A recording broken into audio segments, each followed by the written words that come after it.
নতুন একটি ভিডিওতে আপনাদের সবাইকে স্বাগত। অন্নপূর্ণা যোজনার সম্পদ সেকশনটা অর্থাৎ আপনাদের জমি কতটা আছে সেই সেকশনে একটা জটিলতার সৃষ্টি হয়েছে। তো কি সেই জটিলতা? দেখুন কি লেখা আছে? পারিবারিক জমির মালিকানা আছে অথবা না। আর কি আছে? পরিবারের সকল সদস্যের জমির মোট পরিমাণ। এই অংশ নিয়ে একটা জটিলতার সৃষ্টি হয়েছে। জটিলতাটা কি সেটা আমরা আগে জেনে নেব।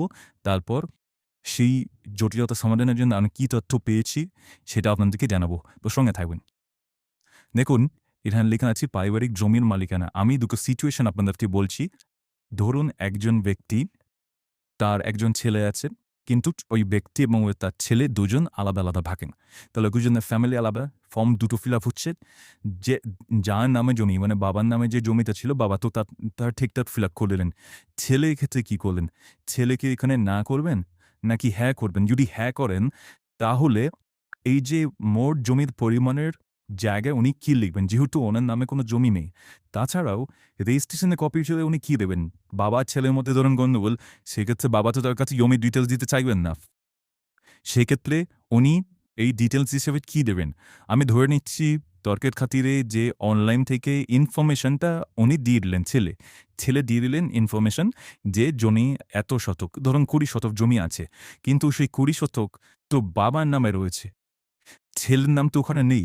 সেক্ষেত্রে সেই ব্যক্তি কি করবেন? তো এই হলো একটা সিচুয়েশন।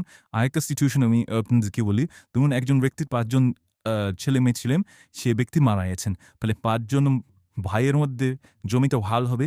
এখনো পর্যন্ত ভাগ হয়নি, জমিটা বাবার নামেই আছে। ৫ জন ভাই মনে করুন ৪ কাঠা করে জমি গল্লার বা ৪ শতক করে জমি গল্লার আমি ধরে নিচ্ছি। সেক্ষেত্রে তারা কি লিখবেন এখানে? টোটাল জমিটা লিখবেন? নাকি এই ৪ কাঠা বা ৫ কাঠা বা ৪ শতক বা ৫ শতক করে লিখবেন? আর যদি সেটা লিখেও থাকেন, সেখানে রেজিস্ট্রেশনের নথি হিসেবে ওনারা কি দেবেন? এইটা নিয়ে একটা সমস্যা তৈরি হয়েছে। তো এই হলো সমস্যা। বিভিন্ন জায়গা থেকে আমি এই প্রশ্নগুলো পাচ্ছি।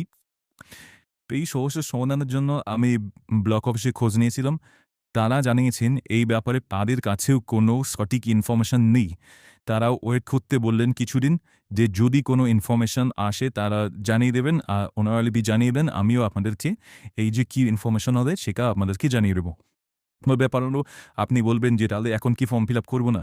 আমি বলব যে ভুল করার থেকে একটু ওয়েট করে যাওয়া বেটার। ভুল করে ফর্মটা বাতিল হওয়ার থেকে আপনারা জানেন এত বড় ফর্ম দিয়েছে, কার ফর্ম অ্যাকসেপ্ট হবে, কার ফর্ম রিজেক্ট হবে আমরা এখনো পর্যন্ত জানি না।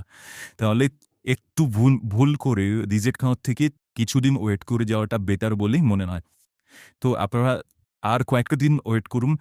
তো এই হলো ছোট্ট আপডেট ছিল। যদি ভিডিওটি ভালো লাগে তো লাইক করবেন। যদি কোনো প্রশ্ন থাকে তো কমেন্টে জানাতে পারেন। চ্যানেলকে সাবস্ক্রাইব করে পাশে থাকবেন। ধন্যবাদ।